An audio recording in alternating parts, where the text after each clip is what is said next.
responsibility for those attacks, saying that the couple were its followers. The president also called on Congress to support the current strategy against ISIL. Artie's Gani Chichikan reports now from Washington. President Obama added that he does not want this to turn into a long ground war. But there are already 3,500 U.S. troops in Iraq to fight ISIL. More are on their way. U.S. special ops are already heading to Syria. The last time President Obama addressed the nation from the Oval Office was 5 years ago to announce the complete withdrawal of U.S. troops from Iraq. 5 years later, U.S. troops are going back. At this point, there seems to be no end in sight to this war. This is all taking place amid polls saying that the majority of Americans do not believe that the president has a good strategy to fight ISIL. Military experts say that Washington has repeatedly underestimated the enemy and still has no clear strategy.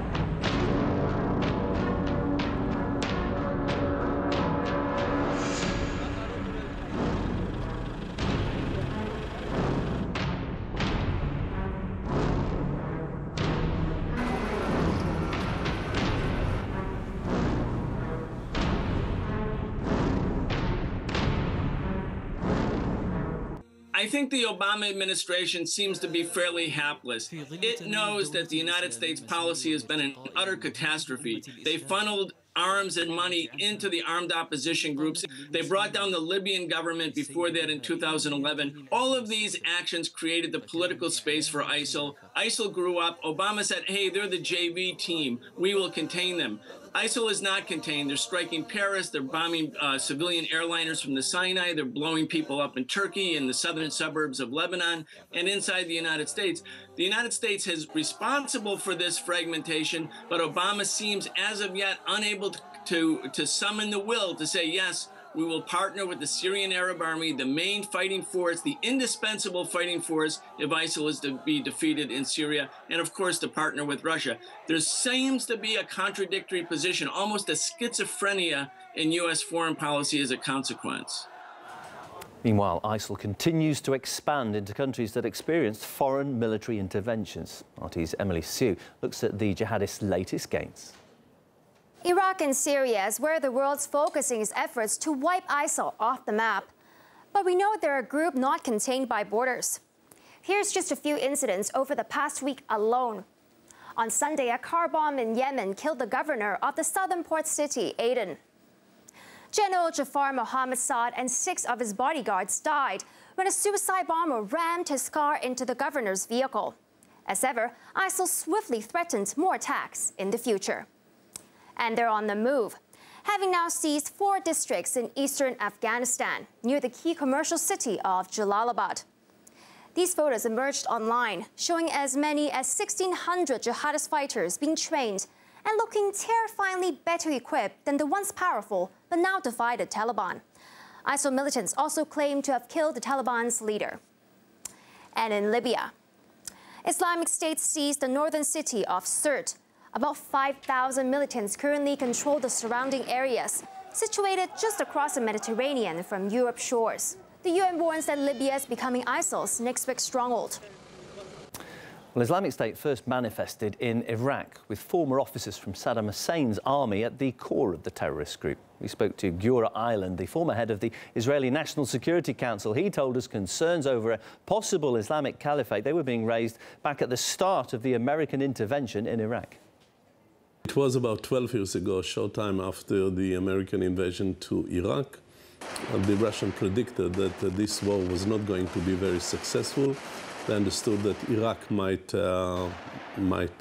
collapse, and one of the possible results would be an emergence of strong Islamic movements that would try to establish an Islamic caliphate in this part of the world, and later on to expand to the rest of the Middle East and beyond that.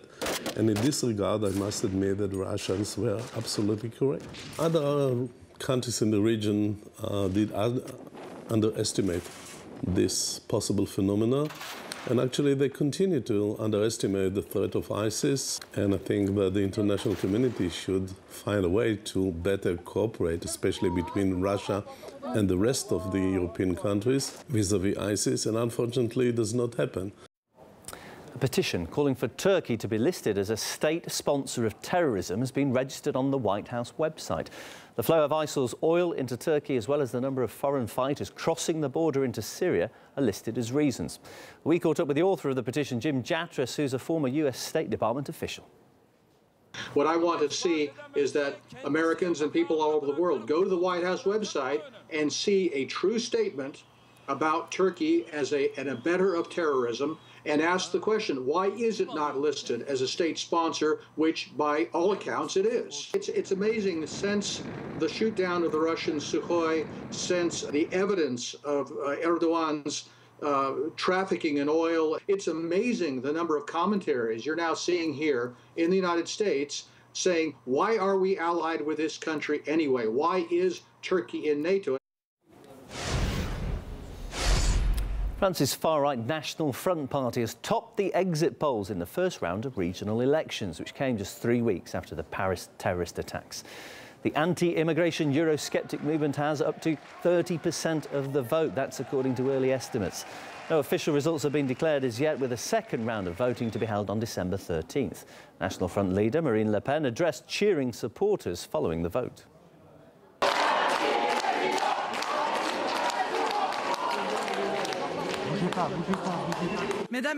Ladies and gentlemen, the people have spoken out and France can now hold her head high. This vote confirms what has not been confirmed by official observers, that the National Front is now the leading party in the country. The predicted vote count indicates a sharp movement on previous results for the National Front. Back in 2010, for example, the party scored just 11% in the first round. These regional elections, though, come at a turbulent time for the country. Opinion polls show that voters have been turning towards the National Front in the wake of the Paris massacre of 3 weeks ago. And the current refugee crisis in Europe, that's also having a powerful impact on public opinion. Success in the regional elections is considered a key step on the road to the presidential race for 2017. The exit polls have Nicolas Sarkozy's Republicans coming second in the regional elections. They've got a share of just over 27%, while President François Hollande's ruling Socialist Party lies third with a little under 23% of the vote. Well, for some reaction to the results, let's bring in RT contributor Anya Baranova now, who's in Paris. Anya, good to see you again. Now, what's the reaction been there from the French media to these early election results? Hello to you, Neil. The reaction was unified. Two newspapers, Le Figaro and L'Humanité, they've came up with the same headlines for their front cover. They're calling it Le Choc, which translates into English as shock. Another newspaper, Libération, went even further. They're printing Ça se rapproche, which translates as it's coming, and not stating that they're waiting for something positive as an outcome. So the newspapers are taking quite a harsh stance on the preliminary results, which have already come in. Now, we're also waiting for one of France's largest newspapers, Le Monde, to come out later this evening, because it's an evening newspaper, to see what they're coming out with. And, of course, the media, television, news channels, they're interviewing Marine Le Pen to assess what's their stance on this win, because that's what Marine Le Pen has already been saying. She said that the Front National, the far-right party of France, is now the first party of France, number one in France. She's been very somber. She says that they're not somber, but calm about it, reserved. She's saying that they're not celebrating, but they're just very happy, and they are going to carry on with their work. So that's the line that they're taking in televised media at the moment. And compared to how we usually see people vote in France, what does this represent? For example, is this a substantial shift to the right or not? Well, once again, I think the media has been portraying Front National's accession to this success in the vote as something that is an outcome from the attacks in November here in Paris, something that Marine Le Pen herself denies, saying that, in fact, it's a steady succession to power if we look at how they've been doing previously. It might be a worrying signal for some, for the ruling party, for example, because if it is, in fact, a steady succession, then all eyes are on the presidential elections, which will take place in 2017 in spring. The French have voted, I believe it was 43% of the nation, so less than half of the people showed up at the polling stations, although that didn't stop them from taking to social media last evening and expressing their views, not happy with the outcome per se. There is another intrigue brewing now. And let's talk about the ruling party, the Socialists. Now, they've come up with a decision to actually withdraw candidates from two of the regions where Marine Le Pen's Front National holds the strongest position. That's Picardie-Nord-Pas-de-Calais, up north, a large region of 6 million people. A poor region. That's what the media has been stressing very harshly while covering these elections, saying that it's a region that's been struck with the migrant crisis and people don't have enough jobs.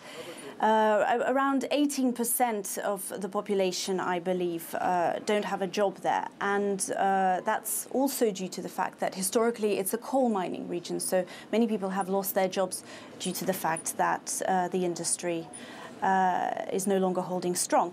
However, Anya, I do apologise, Anya. I'm afraid we're going to have to wrap things up with you there. Of course, we're going to speak to you again in the future because that second round of local elections taking place on December 13th, so much more to look forward to. For now, though, many thanks, our contributor Anya Baranova there in Paris. Well, one town where the National Front has seen a surge in support is in Calais. This is home to a large migrant camp known as the Jungle. It's home to thousands of people trying to get to the UK. And it's become the scene of regular clashes between police and migrants who are attempting to stow away on trucks heading for the Channel Tunnel or to break through security fences. Locals say that they voted for the National Front because they fear for their safety. Today I voted for the National Front, because the other parties already had power and it didn't work. We didn't get what we wanted. I think after this election we can find new solutions to the migration problem and other issues. I made a choice that could possibly find the solution to the very big problem of migration, especially in our district.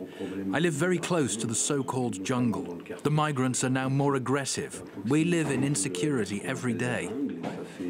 Earlier we heard from a former Deputy Speaker of the Belgian Parliament, Lo de Vanoust. He thinks the National Front's gains could have a knock-on effect for the rest of Europe. I think this was to be expected even without what happened in the last weeks. I mean, the Front National is not exactly a new phenomenon in France. The only thing that is surprising is the amount that they gained, the surge that they got from the recent events. What this means for Europe is a warning signal. This is not just about the migration or the refugee problem or the terrorism problem.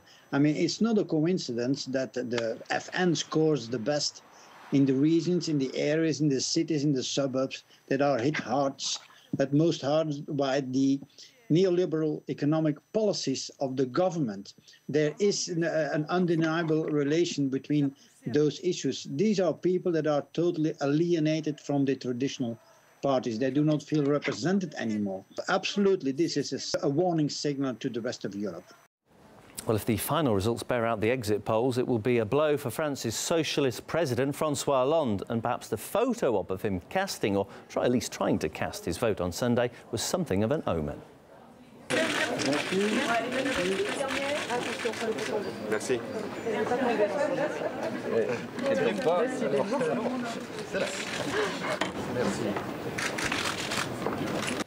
Thanks for staying with us here on RT International. Stay a little longer, please do. More news coming up after a short break.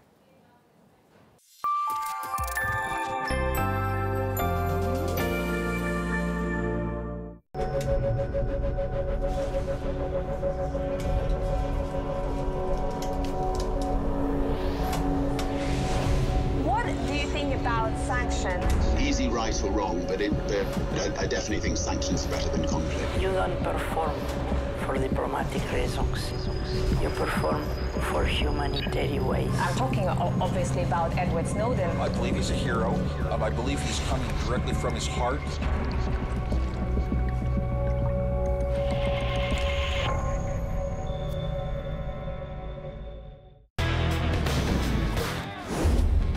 Most people think to stand out in this business, you need to be the first one on top of the story or the person with the loudest voice or the biggest ratings. In truth, to stand out in the news business, you just need to ask the right questions and demand the right answers.